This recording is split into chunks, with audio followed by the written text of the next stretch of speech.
அல்லாஹ்வுடைய தூதர் ஸல்லல்லாஹு அலைஹி வஸல்லம் வாழ்க்கை எடுத்து பாருங்கள். மனைவிடத்தை இவர்கள் நடந்து கொண்ட முறையை எடுத்து பாருங்கள். லா இலாஹ இல்லல்லாஹ். மனைவி உணவை தயாரித்தால் மனைவி உணவை தயாரித்தால் ஸல்லல்லாஹு அலைஹி வஸல்லம் புகழ்வார்கள். அல்லாஹ்வுடைய தூதர் தன் முன்னால் வைக்கப்பட்ட எந்த உணவையும்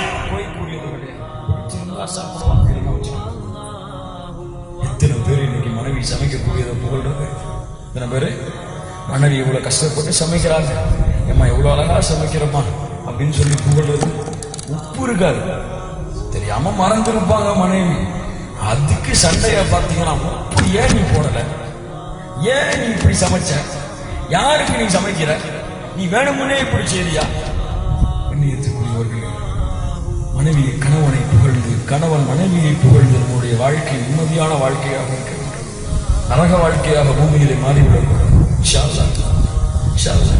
அப்ப இன்னைக்கெல்லாம் போய் கணவன்மார்கள்லாம் புகழ்வீங்களா அவங்களுடைய உணவுகளை? இப்படிதான் ஒரு சம்பவம் நடந்துச்சு. இப்படி தெரியுமா? இப்படிதான் ஆலிம்சாவோட பயானை கேட்டு போய் வீட்டுல சமைச்சு வச்சிருந்தாங்க மனைவி. அவ்வளவு காலம் புகழவே இல்லை மனைவி. மகனவன் ஆலிம்சா பயானை கேட்டு போய் மனைவி அன்னைக்குதான் சமைச்சு வச்சாங்க. சமைச்சு சிக்கனெல்லாம் நிறைய இருந்துச்சு. அன்னைக்கு பார்த்து சரி புகழ்ந்துருவோம் அப்படின்னு சொல்லி சாப்பிட்டு எடுத்த வாயில வச்சோன்னா, எம்மா என்ன அழகான சாப்பாடுமா அப்படின்னு சொன்னா மனைவியோட முகம் அப்படியே மாறி போச்சு. கோபம் அப்படி வெடிக்க ஆரம்பிச்சிருச்சு.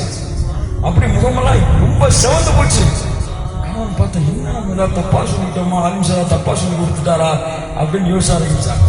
அப்பதான் மனைவி சொன்னாங்க, ஏங்க நான் இவ்வளவு காலம் நான் சமைச்சு போட்டேன், ஆனா நீங்க எதுவுமே சொல்லல. இன்னைக்கு எனக்கு உடம்பு சரியில்லைன்னு சமைக்க முடியல, பக்கத்து வீட்டு பொண்ணு சமைச்சதை வாங்கிட்டு வந்து போட்டா நீங்க இப்படி சொல்றீங்களோ அப்படின்னு சொன்ன உடனேதான் அவரோட நிலைமை நீங்க கன்ஃபார்ம் பண்ணீங்க எனக்கு போறதுக்கு முன்னாடி அப்படின்னு சொல்லி. அல்லாஹ் பாதுகாக்கணும். கண்ணியத்துக்குரியவர்கள், அல்லாஹ் உங்களுடைய முகங்களை சிரித்தவர்களாக மரணம் முறையாக்கி அருள் புரியட்டும். அல்லாஹ் ரப்புல் ஆலமீன் அருள் செய்வானா. இப்படி குடும்ப வாழ்க்கையில் இஸ்லாமிய மார்க்கம் ஒழுக்கத்தை கற்றுக் கொடுத்திருக்கிறது.